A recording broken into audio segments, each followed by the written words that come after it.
الحمدللہ رب العالمین والعاقبۃ للمتقین والصلاة والسلام علی سید الانبیاء والمرسلین قال اللہ تعالی وتبارک فی القرآن المجید والفرقان الحمید بسم اللہ الرحمن الرحیم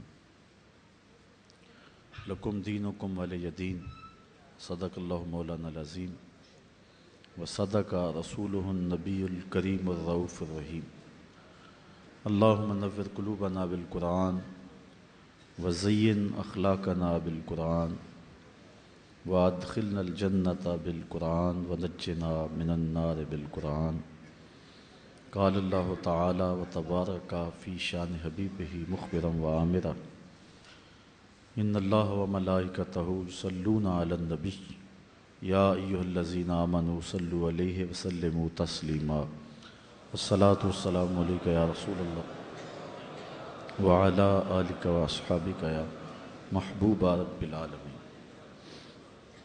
تمام حمد و ثنا، تعریف و توصیف اللہ جل مجدہ الکریم کی ذات بابرکات کے لیے جو خالق کائنات بھی ہے اور مالک ششہات بھی۔ اللہ جل وعلا کی حمد و ثنا کے بعد حضور نبی اکرم شفیع امم رسول محتشم نبی مکرم صلی اللہ علیہ وسلم کے حضور ناز میں اپنی عقیدتوں، ارادتوں اور محبتوں کا خراج پیش کرنے کے بعد واجب الاحترام ذوی الاحتشام معزز محترم محتشم سامعین، السلام علیکم ورحمۃ اللہ وبرکاتہ۔ آج 14 اگست کی سہانی صبح ہے اور ہم پاکستان کا 64واں جشن آزادی منا رہے ہیں۔ اس دھرتی پر نظریے کی بنیاد پر قائم ہونے والا ریاست مدینہ کے بعد دوسرا ملک پاکستان رمضان المبارک کے ماہ نور میں شب قدر کی برکتیں سمیٹتے ہوئے 27 رمضان کے یوم سعید کو 14 اگست کی روشن تاریخ کو دنیا کے خطے پہ معرض وجود میں آیا۔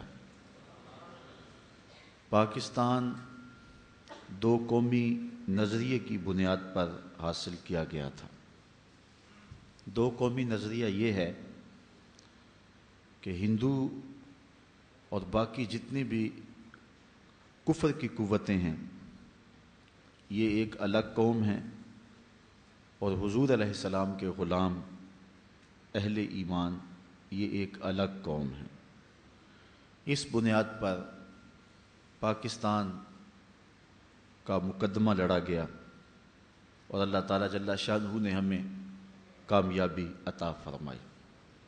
ہمارے اوپر 100 سال کے قریب برطانیہ کی حکومت رہی، آزادی کی تحریکیں چلیں، 1857 کی جنگ آزادی، اس کے بعد مختلف ادوار میں مختلف ناموں سے مختلف تحریک آزادی کی سرگرم رہیں۔ اللہ تعالیٰ جل شانہ نے بالآخر ہمیں انگریزوں سے آزادی نصیب فرمائی اور ہم نے ایک آزاد سرزمین میں سانس لیا۔ اس کے پیچھے بہت ساری قربانیوں کی ایک لمبی داستان ہے۔ مشکلات جو پاکستان بننے کے وقت پیش آئیں، ان میں سے ایک بہت بڑی مشکل یہ تھی کہ علماء کا طبقہ دو گروہوں میں بٹ گیا تھا۔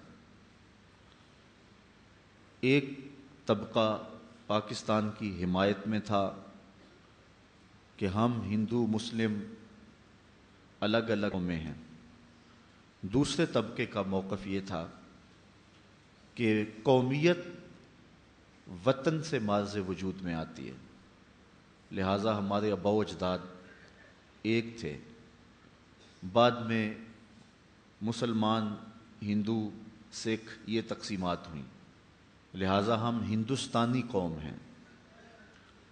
جبکہ دو قومی نظریے کے حامل لوگ کہتے تھے ہم مسلم قوم ہیں، ہندوستانی قوم اور مسلم قوم، یہ دو اہل علم میں نظریات تھے، جس کے سبب سے پاکستان کا مقدمہ خاصا مشکل ہو گیا، چونکہ بر صغیر پاک و ہند میں 90 سال انگریز نے حکومت کی، تو اس نے لوگوں کے نظریات کو متاثر کیا، یہاں فرقہ بندی، افتراق، تشدد کے بیج بوئے، جس کے نتیجے میں جو کچھ ہوا یہ لازماً ہونا تھا۔ ان لوگوں کا موقف یہ تھا کہ ہم ہندوستانی قوم ہیں، انگریز باہر سے آئے ہیں، ان کو یہاں سے نکال دیا جائے اور ہم ساری قوم مل کر کے پھر اپنے اس متحدہ ہندوستان کے اندر حکومت کریں گے۔ لیکن دو قومی نظریے کے حاملین یہ کہتے تھے کہ جس طرح انگریز ایک الگ قوم ہیں، اس طرح ہندو اور دیگر قومیں بھی ہمارے سے کوئی تعلق نہیں رکھتی ہیں۔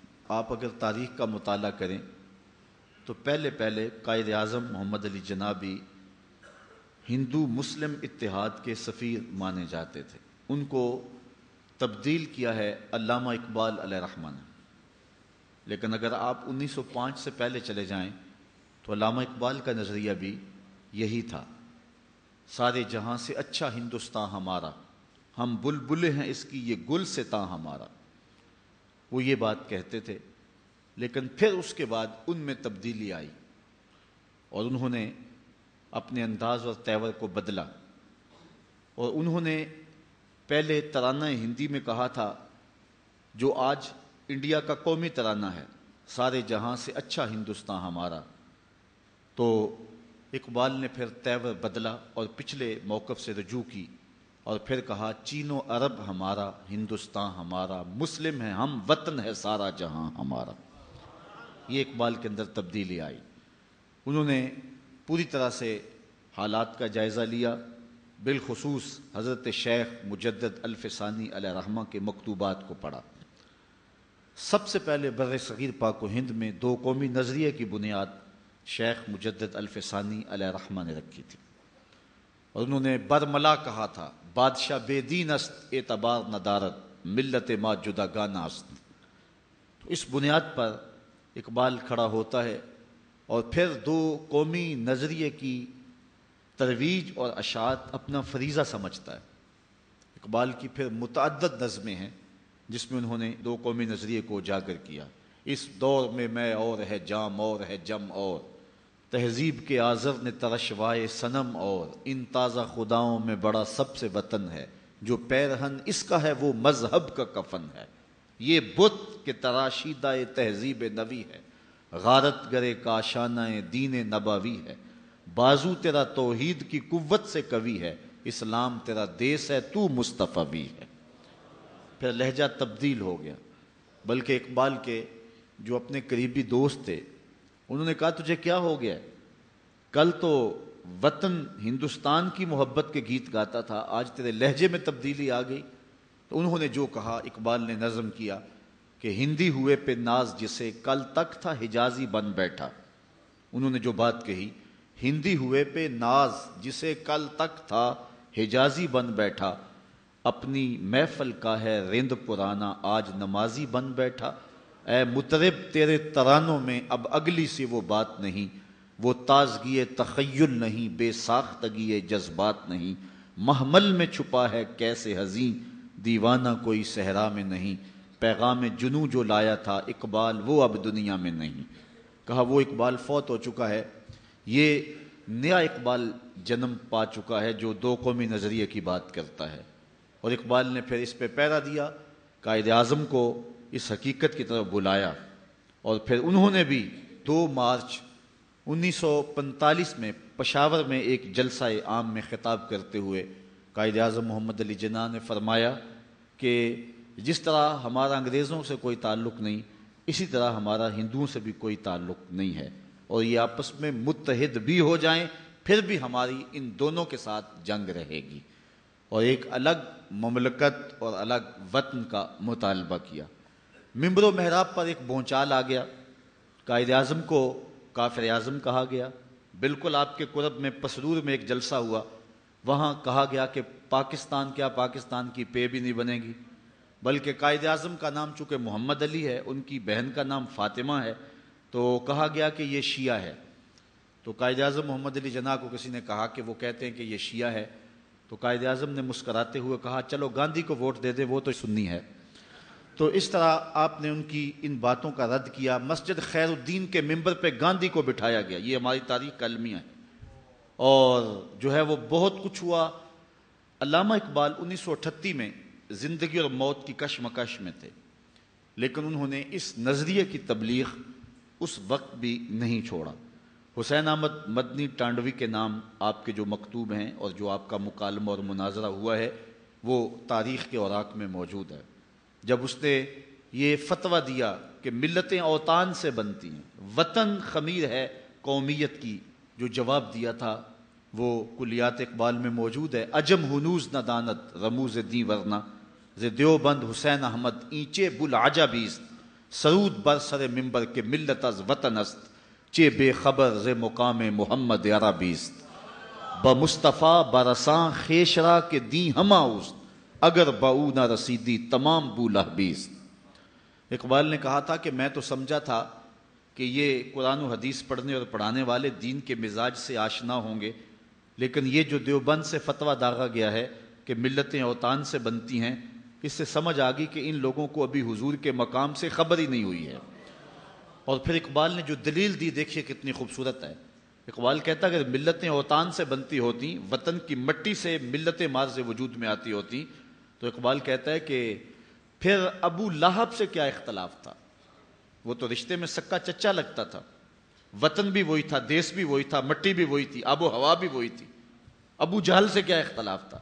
لیکن کہا گیا لکم دینکم ولی دین، تمہارا دین تمہارے لیے، میرا دین میرے لیے۔ تو یہ دو قومیتیں جو الگ الگ جو ہے وہ مرز وجود میں آئیں، یہ وطن کی بنیاد پر نہیں آئی تھیں، یہ دین اور اعتقاد کی بنیاد پر مرز وجود میں آئیں۔ ایک طرف سکا چچا ہے، اس کو کہا تیرا میرے سے کوئی تعلق نہیں، اور دوسری طرف فارس سے آیا سلمان فارسی، سینے سے لگایا، کہا سلمان و منا اہل البیت، لوگوں سن لو سلمان میرے اہل بیت سے ہے۔ اس کا نسب اور تھا، اس کا رنگ اور تھا۔ بمبئی میں قائد اعظم خطاب کر رہے تھے، ایک ہندو صحافی اٹھ کے کھڑا ہو گیا، اس نے کہا آپ دو قومی نظریے کی بات کرتے ہیں، ہندوستان کو تقسیم کر رہے ہیں، ہمارے ابا و اجداد ایک تھے، بعد میں کچھ لوگ آئے عرب سے، انہوں نے ان کے نظریات بدل دیے اور وہ مسلمان ہو گئے، لیکن ہمارے باپ دادا پر دادا تو ایک ہی ہیں، لہٰذا آپ ہم کو تقسیم کر رہے ہیں، خون تقسیم کر رہے ہیں، وطن تقسیم کر رہے ہیں، مٹی تقسیم کر رہے ہیں۔ اس نے بڑے زوردار لہجے میں قائد اعظم سے گفتگو کی۔ اللہ تعالیٰ نے شخص کو بڑی بصیرتیں عطا فرمائی تھی، اور اللہ تعالیٰ جل شانہ نے پھر ان کے ذریعے یہ ایک بہت بڑا کام لیا۔ لوگ کہتے تھے دیوانے کا خواب ہے، ہو ہی نہیں سکے گا، لیکن پھر اللہ تعالیٰ نے کر کے دکھایا۔ تو قائد اعظم نے خاموشی اختیار کی، کوئی جواب نہیں دیا اس کا۔ تھوڑی دیر کے بعد کہا مجھے پیاس لگی ہے، تو کسی شخص نے جو ہے وہ پانی پیش کیا، تو انہوں نے 2 گھونٹ پانی لیا، پھر اس کے بعد رکھ دیا، اور اس صحافی کو جس نے اعتراض کیا تھا کہا آپ بڑے غصے میں تھے، بڑے گرم تھے، یہ لو پانی پی لو ذرا ٹھنڈے ہو جاؤ۔ وہ کہنے لگا میں پیوں ایک مسلے کا جوٹا؟ تو قائد اعظم نے کوئی جواب دینے کی بجائے اسی اجتماع میں ایک ترکی نسل نوجوان بیٹھا ہوا تھا جس نے ترکی ٹوپی پہنی ہوئی تھی، اس کو کہا میاں یہ پانی پی لو۔ وہ اٹھا اور پورا گلاس گٹا گٹ پی گیا۔ اب دوبارہ قائد اعظم اس ہندو صحافی کی طرف متوجہ ہوئے اور فرمایا کہ تو کہتا ہے کہ ہم ایک قوم ہیں، مجھے بتا کہ میں اگر اکٹھے زندگی گزارنا چاہوں، میری زندگی تیرے ساتھ گزرے گی یا اس کے ساتھ گزرے گی؟ تو وہ خاموش ہو گیا۔ فرمایا اس کا میرا نسبی تعلق کوئی نہیں، خاندانی تعلق کوئی نہیں، میرا اس کا وطن کا ربط و رشتہ کوئی نہیں، لیکن اسلام کی بنیاد پر یہ میرے ساتھ اکٹھا زندگی گزار سکتا ہے، اور تم میرے ہم وطن ہو، ہم ملک ہو، ہم زبان ہو، لیکن تمہارے ساتھ میری زندگی نہیں گزر سکتی۔ اس لیے 2 قومی نظریے پر انہوں نے یہ ایک عملی دلیل فراہم کر کے اس بات کو اجاگر کیا اور پھر پوری قوت کے ساتھ اس نظریے کی جو ہے انہوں نے تبلیغ فرمائی، اور پاکستان کے ایک کونے میں اس وقت جو ہندوستان تھا وہاں بھی، اور بمبئی میں اور دوسرے علاقوں میں بھی آپ پہنچے۔ اس وقت کے مشائخ اہل سنت نے، علماء نے پوری قوت کے ساتھ قائد اعظم کا ساتھ دیا۔ میں بات کو ادھورا سمجھوں گا اگر میں امیر ملت پیر سید جماعت علی شاہ رحمۃ اللہ تعالی علیہ کا تذکرہ نہ کروں گا، جنہوں نے اس زمانے کے اندر فرمایا کہ جو مسلم لیگ کو ووٹ نہیں دیتا وہ میرا مرید ہی نہیں ہے، اور اس زمانے کے اندر انہوں نے پوری قوت کے ساتھ قائد اعظم کے ساتھ کھڑا ہونے کا حکم دیا۔ جب سیالکوٹ آئے قائد اعظم تو انہوں نے ایک قداور اشتہار ان کے استقبالیہ میں شائع کیا۔ لوگوں نے پیر صاحب سے کہا کہ ایک داڑھی منڈا شخص ہے اور آپ اس کو اپنا امام بنا لیا ہے۔ تو حضرت امیر ملت نے جو جواب دیا وہ بڑا خوبصورت تھا۔ فرمانے لگے ہم نے اس شخص کو پاکستان کے مقدمے کا وکیل مقرر کیا ہے، باقی رہی بات امامت کی تو جب مسلح پہ کھڑا ہونے کی بات آئے گی تو ہم ہی کھڑے ہوں گے۔ تو اللہ تعالیٰ جل شانہ نے اس کے ہاتھوں سے پھر پاکستان کو دنیا کے خطے کے اوپر، دنیا کی اس دھرتی کے اوپر پاکستان مارز وجود میں آیا، اور یہ ایک انہونی بات سمجھی جاتی تھی، لیکن میں کہتا ہوں پاکستان اللہ تعالیٰ جل شانہ کی ایک بہت بڑی عطا ہے، اور اللہ تعالیٰ کے خاص کرم سے اور حضور علیہ الصلوۃ والسلام کی خاص دعاؤں اور نظر عنایت سے یہ وطن مارز وجود میں آیا تھا۔ نواب آف کالا باغ پاکستان کو ووٹ دینے کے حق میں نہیں ہے، لیکن جب پاکستان کے لیے ووٹنگ ہوتی ہے تو وہ پاکستان کو ووٹ ڈالتا ہے۔ تو اس کے بیٹے اس سے پوچھتے ہیں کہ تم تو پاکستان کو ووٹ دینے کے حق میں نہیں تھے، پھر اچانک تبدیلی کیسے آ گئی؟ تو اس نے کہا کہ رات سویا تو حضور خواب میں ملے، تو آقا کریم علیہ السلام نے فرمایا کہ پاکستان کو ووٹ دینا ہے۔ تو یہ حضور علیہ السلام کی خصوصی عطا سے، خصوصی عنایت سے یہ وطن مارز وجود میں آیا ہے۔ بلکہ اگر آپ کی توجہ ہو تو پاکستان کے لفظوں کی طرف غور کیجئے۔ یہ پاک اور ستان، ستان کے لاحقے سے یہ لفظ جو ہے وہ ترتیب پایا ہے، مرکب ہے، مفرد لفظ نہیں ہے۔ تو پاک کو اگر عربی میں ترجمہ کریں اس کا تو طیبہ بنتا ہے، اور ستان کا عربی میں ترجمہ کریں تو مدینہ بنتا ہے۔ تو پاکستان کا معنی مدینہ طیبہ ہے، اور واقعی یہ مدینہ طیبہ کا عکس ہے، چونکہ نظریاتی بنیاد پر قائم ہونے والا ملک، وطن اور حکومت ریاست مدینہ تھی، اس کے بعد پاکستان مارز وجود میں آیا۔ اور اسی طرح اسرائیل بھی یہودی نظریے کی بنیاد پہ مارز وجود میں آنے والا ملک ہے، اور پاکستان اس وقت روئے زمین پر یہی ایک ایسا ملک ہے جو نظریے کی بنیاد پر مارز وجود میں آیا۔ اس لیے اس ملک کو مقدس جاننا، اس کے لیے ہر قربانی پیش کرنا، یہ ہم اپنا فریضہ سمجھیں۔ پاکستان بنا بھی خون سے ہے، اور اس کو بچانے کے لیے بھی خون کی ضرورت پڑے تو ہم کسی خون سے گریز نہیں کریں گے۔ 10 لاکھ شہیدوں نے اس وطن کے لیے خون پیش کیا ہے، 10 لاکھ شہیدوں کا خون اس کی بنیادوں میں پڑا ہے۔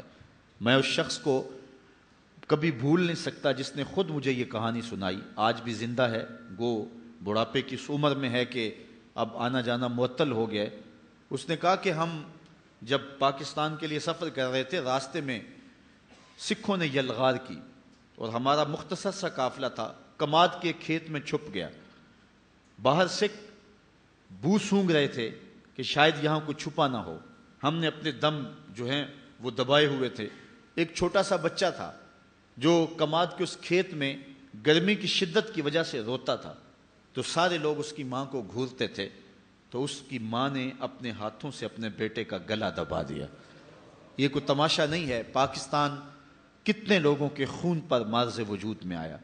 میں ایک شخص کی کہانی پڑھ رہا تھا، وہ کہتا میں ایک کھیت میں چھپا تھا اور پیچھے سے سکھ اور آگے ستلج کا دریا تھا، اور میں نے سوچا کہ مجھے تیرنا تو آتا نہیں، لیکن کوئی لکڑی پکڑ کر کے میں دریا کے اندر داخل ہو جاؤں، اگر بچ سکا تو بچ جاؤں گا، نہیں تو سکھوں کی تلوار کا شکار تو نہیں ہوں گا، موج دریا میری قبر بن جائے گی۔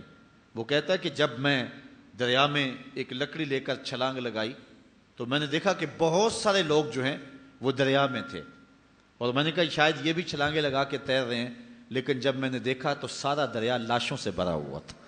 میں ہی ان میں سے ایک زندہ تھا جو اس لکڑی پہ تیر رہا تھا، باقی ساری لاشیں جو ہیں وہ دریا میں بہہ رہی تھیں۔ پاکستان کی طرف آنے والے جتنے بھی راستے تھے، گرداسپور، امرتسر، ہوشیارپور یا جتنے بھی علاقے تھے، راستے میں کوئی کنواں ایسا نہیں تھا جس میں مزید لاشوں کے گرنے کی گنجائش موجود ہو۔ ہندو لوگ اور جو سکھ لوگ بیٹیوں پہ اور عورتوں پہ حملہ آور ہوتے اور وہ اپنی آبرو بچانے کے لیے ان کنوؤں کے اندر چھلانگ لگا دیتی، اور بہت ساری عورتیں اس وقت ان کے نرغے میں اور ان کے ہتھے چڑھ گئی تھیں، اور آج تک جو ہے وہ ان کے بیٹوں کی مائیں ہیں۔ کچھ وقت قبل پاکستان کا ایک فوجی انڈیا کا بارڈر کراس کر جاتا ہے کشمیر کی جانب سے، وہاں کے مقامی لوگ پکڑ لیا اور سمجھا کہ یہ کوئی سمگلر ہے، گھر میں قید کر دیا کہ صبح ہوگی تو اپنی ملٹری کے سپرد کریں گے۔ وہ کہتا ہے کہ میں کمرے میں قید تھا کہ رات کا پچھلا پہر ہوا تو مجھے ایک سایہ سا دکھائی دیا، میں نے نظر اٹھا کے دیکھا تو ایک بوڑھی عورت کھڑکی پہ کھڑی تھی اور بڑے غصے اور نفرت سے میری جانب گھور رہی تھی۔ میں نے اٹھ کے کہا کہ کیا ماجرا ہے؟ تو اس نے بڑے غصے سے کہا، ہم نے تمہیں پاکستان اس لیے بنا کے دیا تھا کہ وہاں تم سمگلنگ کرو۔ کہتے ہیں میں نے اس کو کہا پہلی بات تو یہ ہے کہ میں سمگلر نہیں ہوں، میں فوجی ہوں۔ دوسری بات یہ ہے کہ پاکستان تم سکھوں نے کب بنایا تھا؟ تم نے تو پاکستان بنتے ہوئے جو قیامت توڑی تھی وہ ہم بھول نہیں سکتے۔ ماؤں کی گود سے بچے چھین کر سیک کر پان کی نوک پہ چڑھاتے اور پھر ان کو پٹک کے زمین پہ مارتے اور بچے کا پیٹ پھٹ جاتا اور ہڈیاں ٹوٹ جاتی، لیکن ماں کیا کہتی؟ پاکستان کا مطلب کیا؟ لا الہ الا اللہ۔ تو کہا تم نے تو اس وقت بڑے غضب ڈھائے تھے، تم نے پاکستان کب بنایا تھا؟ تو اس خاتون نے جو جواب دیا وہ سنو۔ اس نے کہا کہ جب پاکستان بنا تو اس وقت بہت ساری بیٹیاں اٹھا لی گئیں، ان بد نصیب عورتوں میں سے ایک میں بھی ہوں، اور اب ان کے بیٹوں کی ماں ہوں۔ میں تجھے ایک بات کہتی ہوں، اگر تمہارا کسی طرح چھٹ کے پاکستان جانا ممکن ہوا تو پاکستانی قوم کو یہ میرا پیغام دے دینا، وہ یہ کہ پاکستان اتنا مقدس ملک ہے، اس سے کوئی غداری اور بے وفائی نہ کرے، خیانت نہ کرے۔ میرے بچوں کو جب بخار آتا ہے تو میں پاکستان کا نام لے کے دم کر دیتی ہوں، اللہ شفا عطا فرما دیتا ہے۔ یہ اتنا معزز اور اتنا معتبر ملک ہے، تو یہ پاک دھرتی ہے، یہ مقدس جگہ ہے۔ مدینہ طیبہ اور حرمین کے بعد مقدس ترین جگہ جو ہے ہم پاکستان کو سمجھتے ہیں، اور یہ وہ سرزمین ہے کہ جس نے اسلام کی نشہ ثانیہ کے لیے بنیادی پلیٹ فارم بننا ہے۔ پہلی بات تو یہ کہ اس دھرتی سے حضور علیہ السلام کو خاصی محبت اور انس تھا۔ ایک روایت جس کو امام حاکم نے اپنی مستدرک میں روایت کیا ہے کہ آقا کریم علیہ الصلوۃ والسلام کو اس دھرتی سے، اس جگہ سے جو پیار کی کہانی ہے، اس کو حضرت اقبال نے ایک جگہ بیان کیا کہ میرے عرب کو آئی ٹھنڈی ہوا جہاں سے، میرا وطن وہی ہے، میرا وطن وہی ہے۔ تو حضرت علی روایت کرتے ہیں اطیب ریح فی الارض الہند، سب سے مقدس خوشبو جو محسوس کی گئی وہ ہند کی خوشبو تھی، سب سے زیادہ طیب اور ستھری، اور یقیناً اس دھرتی سے ہی غزوہ ہند لڑا جائے گا، جس کی بشارت میرے اور آپ کے آقا و مولا حضور نبی رحمت صلی اللہ علیہ وسلم نے دی۔ کتب احادیث کے اندر کتاب الجہاد میں باب غزوۃ الہند موجود ہے، جس میں مختلف احادیث میں مختلف اصحاب سے مروی روایات موجود ہیں، اور ان میں اس غزوے کی بشارت دی ہے، بلکہ اس کو بہترین غزوہ قرار دیا گیا ہے۔ حضرت ابو ہریرہ رضی اللہ تعالیٰ عنہ فرماتے ہیں وعدنا رسول اللہ صلی اللہ علیہ وسلم غزوۃ الہند، حضور علیہ السلام نے ہم سے غزوہ ہند کا وعدہ فرمایا ہے۔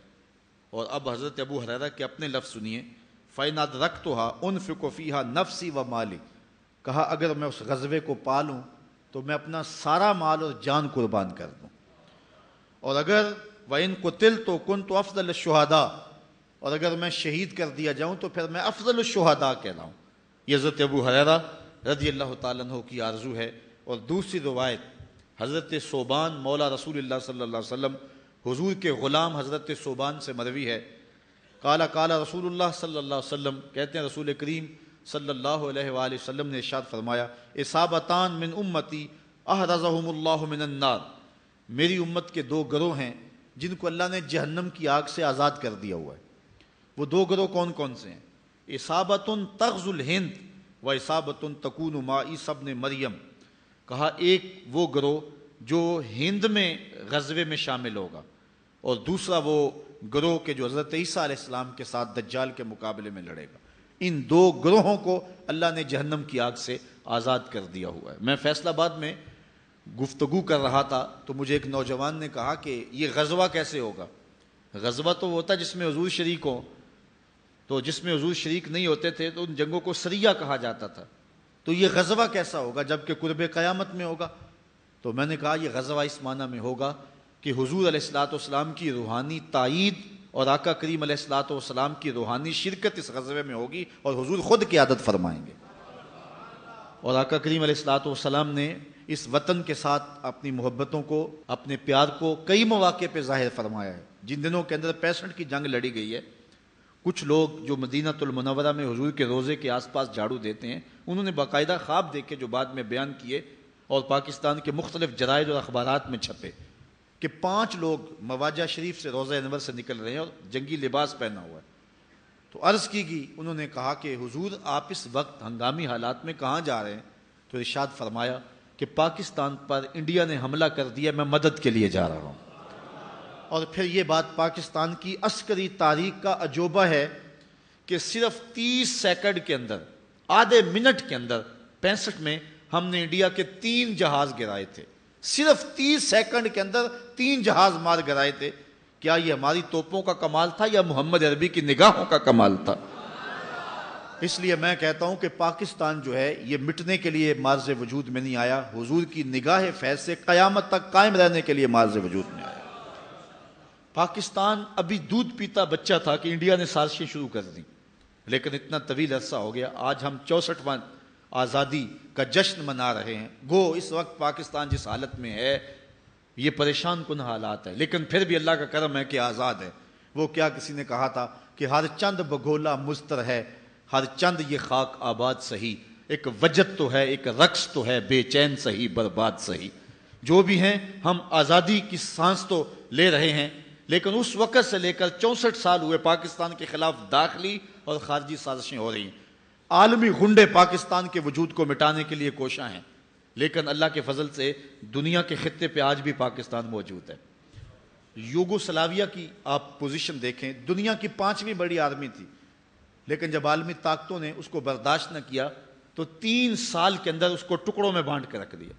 یوگوسلاویہ 3 سال کا جھٹکا نہیں سہ سکا، اور پاکستان 64 سالوں سے جو ہے وہ چرکے سہ رہا ہے۔ اور یہ جو 10-11 سال ہو گئے ہیں جب سے وہ بدبخت ڈکٹیٹر مشرف آیا ہے، اس وقت سے لے کر آج تک پاکستان کے خلاف غیر اعلانیہ اور کھلی جنگ جاری ہے، لیکن اس کے باوجود پاکستان اللہ کے فضل سے اپنے پاؤں پہ کھڑا ہے، اس لیے کہ اس پاکستان کو حضور علیہ الصلوۃ والسلام کی تائید اور حضور علیہ الصلوۃ والسلام کی نظر عنایت حاصل ہے، اور پاکستان کو دنیا کے خطے پہ مٹایا نہیں جا سکتا۔ بیکاری صاحب بتا رہے تھے کہ وہ انڈیا میں کوئی لڑکی ہرزہ سرائی کر رہی ہے کہ ہم پاکستان کو توڑ دیں گے، وہ تو اس نے نہیں کہتے تھے جس نے پاکستان بنا تھا، وہ کہتے ہیں یہ چند دنوں کی بات ہے، یہ ہماری جھولی میں آ گرے گا پاکستان پکے ہوئے پھل کی طرح، اور ہم سے بھیک مانگیں گے یہ لوگ۔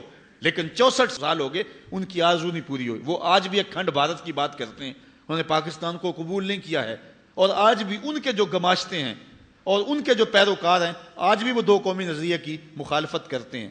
مختلف فورم پہ، مختلف آرٹیکل میں اور مختلف مقامات پر جو ہے یہ بات کہی جا رہی ہے کہ پاکستان کو بننا ہی نہیں چاہیے تھا۔ ہمارے پاکستان کے چوٹی کا سیاستدان جس کے آگے حکومتیں ہاتھ جوڑتی ہیں ہر دور کے اندر، وہ کراچی سے جو ہے وہ گیا انڈیا میں، اور جا کے وہاں اس نے کہا کہ پاکستان بننا تاریخ کی سب سے بڑی غلطی تھی، لیکن پاکستان کے آیان سلطنت اور حکومتیں ان کو کوئی ہوش کے ناخن نہیں ہیں، بلکہ اپنی حکومتوں کو مستحکم کرنے کے لیے پاکستان کی بنیادوں سے کھیلتے ہیں۔ پاکستان کا جو قانون ہے اس کے آرٹیکل 62 اور 63 کے اندر لکھا ہوا ہے ہر وہ شخص جو پاکستان کی بنیادی اساس سے اتفاق نہیں رکھتا اس کو پاکستان میں الیکشن لڑنے کا حق نہیں ہے، لیکن وہ لوگ ہی دوبارہ منتخب ہو کر کے آ جاتے ہیں۔ وہ شخص بھی جس نے کہا تھا ہم پاکستان بننے کے گناہ میں شریک نہیں ہے، آج منزل انہیں ملی جو شریک سفر نہ تھے، آج منزلیں ان کا مقدر ہوئی ہیں، اور وہ پاکستان کی تقدیر سے جیسے چاہتے ہیں کھیل سکتے ہیں اور کھیل رہے ہیں۔ لیکن میں یہ بات آپ کو بتاتا ہوں، انڈیا کے مختلف لوگ ان کے سینوں کے اندر قہر و غضب بھرا ہوا ہے کہ ہم مٹا دیں گے، توڑ دیں گے، ٹکڑے کر دیں گے، یہ نوالے کا ٹکڑا مانگے گی ہم سے، کیا کچھ ان کے چینل پہ روز ہوتا ہے اور وہ کیا کچھ پاکستان کے خلاف زہر نہیں ہوا ہے۔ ہم تو محبت کی پینگیں بڑھاتے ہیں اور ہم ان کے ساتھ تجارت کرنے کے لیے بےتاب ہیں، لیکن ان کی پوزیشن دیکھیے، ان کے جو ہے وہ ٹی وی اینکر دیکھیں، ان کے جو ہے وہ صحافی دیکھیں، ان کے قوم کے لوگ دیکھیں، اور وہاں کے جو ہے وہ دو قومی نظریے کے مخالفین جو ہے وہ کلمہ گو ہیں، ان کو بھی دیکھ لیں۔ یہ پچھلے دنوں کے اندر ایکسپریس کے اوپر جو ہے وہ ایک انٹرویو جاری کیا گیا تھا اسد مدنی کا، اس کو آپ دیکھیں، جو ہے وہ نیٹ پہ جائیں اور جا کے ایکسپریس سے اس کے نام پہ لکھیں اور دیکھیں کہ اس نے کیا جو ہے وہ کہا ہے اور پاکستان کے بننے کی کیسے مخالفت کی ہے۔ وہ پوری ہندوستانی قوم وہ کس طرح پاکستان کے خلاف زہر اگل رہی ہے، اور ہم ان سے دوستی کا ہاتھ بڑھانے کے لیے بے چین ہیں۔ ہم اس کو بڑا بھائی سمجھتے ہیں اور اس کے ساتھ ہم تعلق رکھنا چاہتے ہیں۔ جب تک ہم دشمن کو دشمن نہیں سمجھیں گے اتنی دیر تک جو ہے وہ اپنے آپ کو مضبوط نہیں کر سکیں گے۔ باقی یہ بد نصیب لوگ، ان لوگوں کا مقدر، ان لوگوں کی قسمت ہی نہیں ہے کہ پاکستان کو آگے لے کے جائیں۔ انشاءاللہ وہ وقت آئے گا کہ پاکستان میں صالح قیادت آئے گی، پھر پاکستان کے اندر ہر طرح کے وسائل اللہ تعالیٰ جل شانہ اس طرح کھڑے کر دے گا کہ جس طرح جو ہے وہ پانی کی طرح بہا دیے جاتے ہیں۔ پاکستان کے اندر اللہ کے فضل سے، یہ ڈاکٹر سمر مبارک کا بیان تھا کہ اتنا کوئلہ ہے، ہم 500 سال تک قوم کو انرجی فراہم کرتے رہیں بجلی سمیت، تو 500 سال تک جو ہے وہ کوئلہ ختم ہونے کا نام نہ لے۔ اس طرح بہت کچھ ہے جو پاکستان کے پہاڑوں میں معدنیات کی صورت میں رکھا ہوا ہے۔ اللہ تعالیٰ نے ہمیں سرسبز زمینیں دی ہیں، پہاڑ دیے ہیں، دریا دیے ہیں، چاروں موسم دیے ہیں۔ یہ اللہ تعالیٰ کی خاص عنایت اور کرم نوازیوں کا مظہر ہے یہ خطہ، اور اس خطے کو ہم نے آگے لے کے جانا ہے، اور اس کے لیے ہم نے کوشاں رہنا ہے۔ پاکستان میں نظام مصطفیٰ کے لیے اپنے نعرے کو کبھی بھی نہیں چھوڑنا ہے، اور یہی پاکستان کا مقصوم ہے۔ اصل ہمارے ساتھ جو کچھ ہو رہا ہے، میرا تجزیہ یہ ہے، میں جگہ جگہ یہ کہتا ہوں، یہ ہمیں سزا مل رہی ہے۔ ہم نے اس نعرے سے بے وفائی کی ہے، ہم نے یہ اعلان کیا تھا، یہ بات کہی تھی، یہ نعرہ لگایا تھا، پاکستان کا مطلب کیا؟ لا الہ الا اللہ۔ قانون ریاست کیا ہوگا؟ محمد الرسول اللہ۔ لیکن آج ہم وہ نعرہ چھوڑ چکے ہیں، ہم وہ نعرہ نہیں لگا رہے، نہ کسی سیاسی جماعت کے پاس وہ نعرہ رہا ہے، اور نہ ہی ممبر و محراب سے اس زور سے وہ نعرہ لگایا جاتا ہے جس زور سے ماضی میں وہ نعرہ لگایا جاتا تھا۔ اور اس کی سزا یہ ہے کہ ہمارے اوپر نااہل، بدبخت اور لٹیرے اور ڈاکو قسم کے حکمران ہر دور میں مسلط کر دیے جاتے ہیں، اور وہ غیروں کے علاقار بن جاتے ہیں۔ مغرب چاہتا ہے کہ پاکستان کے وجود کو مٹا دیا جائے اور اس کو دبئی کے سائز کے چھوٹے چھوٹے ٹکڑوں میں بانٹ دیا جائے، تاکہ اس کو پھر توڑنا اور ختم کرنا آسان ہوگا۔ ہماری نظریاتی اساس پہ بھی حملہ ہے، ہماری جغرافیائی اساس پہ بھی حملہ ہے۔ لیکن اگر ہم پاکستان کے لیے آگے بڑھتے ہیں اور کوئی کردار ادا کرتے ہیں اور کسی صالح قیادت کا انتخاب کرتے ہیں تو یہ ہماری سعادت مندی ہوگی۔ اگر نہیں ہم یہ ذمہ داری سر انجام دیتے تو ہم مٹ جائیں گے، لیکن پاکستان نہیں مٹے گا۔ یہ پاکستان مٹنے کے لیے بنا ہی نہیں تھا، یہ پاکستان قیامت تک قائم رہنے کے لیے جو ہے معرض وجود میں آیا تھا۔ اور اللہ تعالیٰ جل شانہ نے وہ بنیادی پلیٹ فارم جس کا تذکرہ میں نے جو ہے وہ سنن نسائی کی ان 2 احادیث سے آپ کے سامنے رکھا، جس میں حضور علیہ السلام نے غزوہ ہند کی بشارت دی، وہ لوگ یہاں سے اٹھیں گے، پاکستان سے اٹھیں گے۔ اور روایت میں آتا ہے مشکات اٹھائے کالے جھنڈے والے لوگ جو ہیں وہ خراسان کی جانب سے آئیں گے، اور پھر یہاں سے لوگ اٹھیں گے اور پھر دلی کو کیپچر کریں گے، اس کے بعد ترکوں کے ساتھ جا کے ملیں گے، پھر بیت المقدس کے اوپر اسلام کا جھنڈا لہرائیں گے۔ اور پھر وہ وقت دیکھنے عالم اسلام کو نصیب ہوں گے کہ دنیا کے اوپر اگر کوئی یہودی، اگر کوئی عیسائی کسی درخت کی اوٹ میں کسی پتھر کے پیچھے چھپ کے پناہ مانگنے کی کوشش کرے گا تو وہ پتھر بھی اس کو پناہ نہیں دے گا، وہ بھی مسلمان مجاہد کو کہے گا ادھر آئیے ظالم میرے پیچھے چھپا ہوا ہے۔ اور جب دنیا کے اوپر آخری یہودی کا قتل کر دیا جائے گا تو دنیا کے اوپر وہ پائیدار امن پیدا ہو جائے گا۔ دنیا کے اوپر امن کی بربادی اور بگاڑ کا سبب یہود ہیں، عیسائی جو ہیں یہ مورا بنے ہوئے ہیں، اور پیچھے یہودی ہیں جو کار فرما ہیں۔ اوباما نے کہا تھا اپنی الیکشن مہم میں کہ اگر تم چاہتے ہو کہ دنیا کے اوپر امن قائم کریں تو 2 شہروں کو مٹا دو، ایک مکہ المکرمہ کو، ایک مدینہ الرسول کو۔ تو میں نے اس وقت کہا تھا، جو میری نحیف اور کمزور آواز ہے، جگہ جگہ کہا تھا، آپ کے ڈسکے میں بھی کہا تھا، میں نے کہا تھا دنیا کے اوپر امن کی ضمانت یہ 2 شہر ہیں، یہ بلد الامین اور یہ شہر رسول۔ جہاں جانور کو شکار کرنا بھی جائز نہیں ہے. یہ امن کی ضمانت شہر ہیں. باقی رہی بات جو ہے وہ بش کی اور اوباما کی، اس کا باپ بھی مر گیا یہ کہتے ہوئے، اور یہ آرزو اس کے سینے میں مچلتی رہی. حرمین طیبین کی حفاظت اللہ تعالیٰ جل شانہ نے اپنے ذمہ کرم پہ لی ہے، بلکہ حدیث میں آتا ہے کہ جب دجال آئے گا تو وہ حرمین میں داخل نہیں ہو سکے گا. اللہ نے فرشتے مقرر کیے ہوئے ہیں جو جرف سے اس کو دور دھکیل دیں گے. وہ تو تمہارا باپ دجال بھی داخل نہیں ہو سکے گا، اور مدینے کا تم کیا بگاڑ سکتے ہو. اللہ تعالیٰ ان کی حفاظت فرمائے. دنیا کے اوپر یہ امن کے شہر ہیں. باقی رہی بات دنیا کے اوپر بے امنی کی، دنیا کے اوپر اتنی دیر تک پائیدار امن قائم نہیں ہو سکتا جب تک ایک یہودی بھی دھرتی پہ موجود ہے. چونکہ شر اور فساد شروع سے ان لوگوں نے پھیلائی ہے. آپ تاریخ پڑھ لیں اپنی کہ ان لوگوں نے جو ہے شر پھیلائی ہے. اسی لیے میرے رب نے کہا تھا یا ایھا الذین آمنوا لا تتخذوا اليہود والنصارى اولیاء، اے ایمان والو یہودیوں اور عیسائیوں کو کبھی بھی اپنا دوست نہ بنانا، یہ تمہارے دوست نہیں ہو سکتے ہیں. بلکہ ہمیں تو یوں درس دیا گیا ہے من لم یجد صدقہ فلیلعن الیہود، اگر کسی کے پاس صدقہ دینے کے لیے کچھ نہ ہو تو وہ یہودیوں پر لعنت کرے، اللہ صدقے کا ثواب عطا فرما دے. اس لیے یہ پاکستان مٹنے کے لیے مارز وجود میں نہیں آیا، یہ قیامت تک قائم رہنے کے لیے مارز وجود میں آیا ہے. اور اللہ تعالیٰ نے اس ملک کی حفاظت کرنی. اس کو مٹانے والے آپ مٹ جائیں گے. بابا اشفاق نے وہ زاویہ نامی کتاب میں لکھا ہے کہ پاکستان کی مثال حضرت صالح علیہ السلام کی اونٹنی کی طرح ہے. یہ پاکستان ایک معجزے سے مارز وجود میں آیا، معجزے سے قائم ہے، اور جس نے اس کی تقدیر سے کھیلنے کی کوشش کی وہ خود مٹا دیا جائے گا، اس کا نام و نشان مٹ جائے گا. اور آپ ماضی بھی جانتے ہیں اور مستقبل میں بھی آپ دیکھیں گے کہ جس نے بھی اس ملک کو جو ہے وہ دیدہ اور نادیدہ جس طرح سے بھی نقصان پہنچانے کی کوشش کی وہ مٹا دیا جائے گا، برباد کر دیا جائے گا.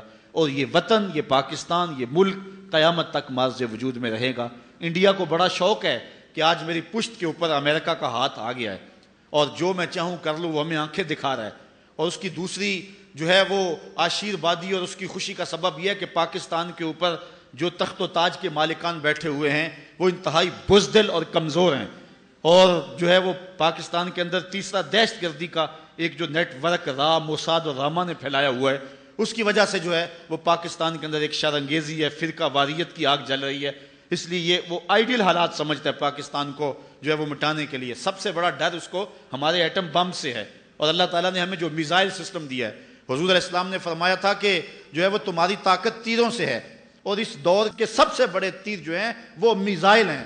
اور پوری دنیا کے اوپر یہ بات میں آپ کو بتاؤں، جھکنے کی یہ ہمارے حکمران تو بے غیرت ہیں، یہ تو جو ہے وہ بدبخت اور بد نصیب اور بزدل اور مغرب کے ایجنٹ ہیں، اس لیے یہ بات نہیں کرتے.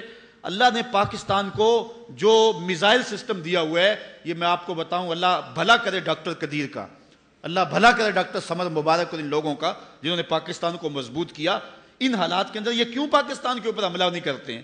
پاکستان کا جو میزائل سسٹم ہے اللہ کے فضل پہ دنیا کا سب سے فاسٹ سسٹم ہے، اور اتنا فاسٹ سسٹم کسی ملک کے پاس موجود نہیں ہے میزائل سسٹم جو پاکستان کے پاس موجود ہے. یہ پاکستان کی طرف آنکھ اٹھا کر دیکھے تو صحیح، ہم یہاں سے فائر کریں گے تل ابیب کے پٹخچے اڑا کے رکھ دیں گے انشاءاللہ. یہاں سے فائر کریں گے انڈیا کے ٹکڑے ٹکڑے کر کے رکھ دیں گے. وہ اپنے مضبوط بنکروں کے اندر بھی مضبوط نہیں رہیں گے، انہیں پتہ ہے اس بات کا. اللہ تعالیٰ نے پاکستان کو وہ تیر دیے ہے جس کا حضور نے فرمایا تھا کہ تمہارے تیروں سے تمہاری قوت ہے. تو یہ تیر اللہ نے پاکستان کو دیے ہوئے ہیں. ہمارے پاس غوری بھی موجود ہے، ہمارے پاس جو ہے وہ حتف بھی موجود ہے، اور ہمارے پاس جو ہے وہ دیگر جو ہے وہ موجود ہیں. اور انشاءاللہ ابھی ان کو ہمارا ماضی یاد نہیں ہے، ابھی یہ پانی پت کے جو ہے وہ زخم کیا بھول گئے ہوئے ہیں، ہمارے مجاہدوں کی ان کہانیوں کو بھول گئے ہوئے ہیں کہ آج ان کی لڑکیاں بھی کہہ رہی ہیں کہ ہم پاکستان کو توڑ دیں گے. تمہیں شوق ہے تو پورا کر لو، جب تم جنگ شروع کرو گے شروع تم کریں گے، پھر ختم ہماری مرضی سے انشاءاللہ ہوگی. تمہیں بھاگنے کے لیے کوئی جگہ ہی نہیں ملے گی. یہ پاکستان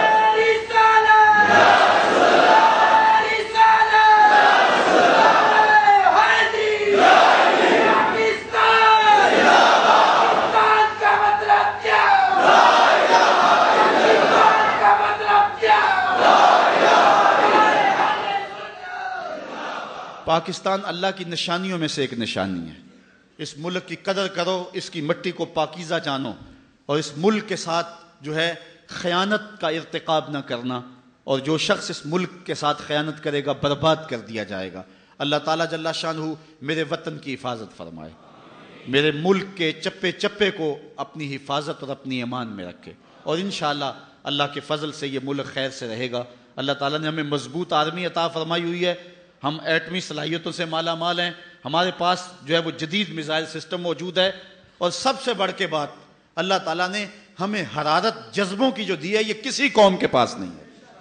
لوگ تو ڈرتے ہیں، یہ جو ہے وہ 9/11 کا واقعہ ہوا تھا جو ہے وہ نیو یارک کے اندر، اور کہاں ٹیکساس اور دیگر دور دور کی ریاستیں، وہاں وہ اپنے دروازے بند کر کے بیٹھ گئے تھے، باہر نہیں نکلتے تھے، واقعہ وہاں ہوا ہے۔ ہماری قوم کی کہانی ہے، افغانستان کے اندر میزائل گرتے تھے، میزائل ابھی ٹھنڈے بھی نہیں ہوتے تھے، بچے لوہا اکٹھا کرنے کے لیے آ جاتے تھے۔ یہ جذبے ہیں ان قوموں کے اندر، یہ تیروں سے، یہ تلواروں سے نہیں ڈرتے، یہ جو ہے وہ موت سے نہیں ڈرتے، یہ حضور علیہ السلام کے نام پہ سب کچھ قربان کرنے کے لیے تیار ہیں۔ پاکستان کی تاریخ گواہ ہے، 65 کی جنگ کے اندر قوم نے جو چونڈا کے محاذ پہ جرأت کے اور مظاہرے کیے تھے، دنیا کی تاریخ کے اندر کوئی ایسی مثال تو دکھاؤ ہے، تو اللہ تعالیٰ نے اس قوم کو وہ جرأتیں عطا فرمائی، یہ سب سے بڑا ہتھیار ہے، اور جس سے وہ ڈرتے ہیں، اور وہ فحاشی، عریانی، بے حیائی اور مختلف ذرائع کے ساتھ ہم سے وہ جذبہ چھیننا چاہتے ہیں۔ دشمن کے اس وار کو خاص طور پہ سمجھیں، اپنی نسلوں کی حفاظت کریں، نوجوانوں کو دو قومی نظریے کا شعور دیں، اور نوجوانوں کے جو ہے وہ اخلاق اور ان کے کردار کی حفاظت کریں۔ یہ نوجوان ہی ہمارا اثاثہ ہے۔ نوجوانوں، میں تمہیں پکارتا ہوں اور تمہیں کہتا ہوں، اس وطن کی باغ ڈور تم نے سنبھالنی ہے۔ اپنی نظروں کی پاکیزگی کا خیال کرو، اپنی سوچوں کو پر نور کرو، اور اپنی زندگی کو جو ہے وہ روشن کر لو، اچھی تعلیم حاصل کرو، اپنے کردار کو خوبصورت کرو۔ کل انشاءاللہ تمہارے کندھوں پر ہی اس ملک کا بوجھ آنا ہے، اور ہر فرد ہے ملت کے مقدر کا ستارہ، اس لیے پوری قوت کے ساتھ تیاری کرو۔ اللہ تعالیٰ جل شانہ نے اس ملک سے نہ صرف اس ملک کے لیے حالات بہتر ہونے ہیں، بلکہ اس ملک نے پورے عالم اسلام کی قیادت کرنی ہے۔ یعنی صرف آج تو ہمیں اس ملک کے لیے کوئی لیڈر نہیں مل رہا، ایک وقت آنا ہے جس کی نشاندہی کی گئی ہے غزوہ ہند کے وقت۔ اس ملک سے جو لیڈر اٹھے گا وہ صرف پاکستان کے نہیں، پوری دنیا کی عالمی قیادت جو ہے وہ یہ ملک کرے گا، اور انشاءاللہ حالات پیدا ہو رہے ہیں۔ یہ رشیا کو کہتا تھا اس سرخ ریچھ کو بھی روکا جا سکتا ہے، لیکن آج وہ ماسکو میں پناہ ڈھونڈ رہا ہے اور اس کو وہاں بھی پناہ نہیں مل رہی ہے، اور آپ دیکھیں گے کہ امریکہ بھی کبھی ٹکڑے ٹکڑے ہو جائیں گے۔ اقبال نے کہا تھا، تمہاری تہذیب آپ اپنے خنجر سے خودکشی کرے گی، شاخ نازک پہ جو آشیانہ بنے گا ناپائیدار ہوگا۔ جو اس شاخ پہ آشیانہ بنتا وہ ہمیشہ قائم نہیں رہتا۔ انڈیا کے بھی ٹکڑے ٹکڑے ہوں گے، دنیا کے اوپر اگر نام رہے گا تو میرے محمد عربی کا رہے گا، اور انشاءاللہ اللہ تعالیٰ آپ کو حفاظت میں رکھے، اپنی امان میں رکھے۔ جذبوں کے جس جہان میں آپ آباد ہیں، ابھی صبح جب میں باہر بیٹھا ہوا تھا، لوگ کشاں کشاں آ رہے تھے، اور محبتوں کا منظر، آنکھوں میں ایک عجیب چمک تھی، اور دلوں میں پاکستان کے لیے دعائیں تھیں۔